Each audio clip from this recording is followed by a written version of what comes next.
Hello મિત્રો, તો બપોરે બધુંય કામ થઈ ગયું છે.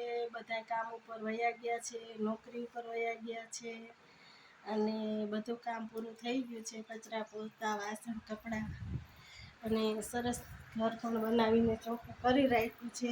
જો તમે સરસ બનાવી દીધું. કચરા પોતા, વાસણ, કપડાં બધું બની ગયું, બધુંય થઈ ગયું. હવે હું બેઠા બેઠા વિચાર કરતી હતી કે આટલું સરસ ઘર બનાવીને રાખ્યું આપણે ચોખ્ખું. હવે આપને તો ખબર નથી કે વાવાઝોડું આવશે. અચાનક વાવાઝોડું આવે ને આપણું ઘર ભરીને મૂકી દે અને ખૂણે ખૂણે કચરો આવી જાય તો પછી એમાં મૂંઝાવાનું નહીં. કેમ કે કચરો આપણે પૂછ્યા વગર આવી ગયો છે, બરાબર? તો એને પાછો અહીંયા ફેંકી આવવાનું, સાફસૂફ કરી. તકલીફ તો પડશે પણ ત્યાં પાછું મોકલી દેવાનું જ્યાં એની જગ્યા હોય ને ત્યાં. એટલે એને કચરાની ચિંતા ન કરી, પણ આ કચરા માટે નથી.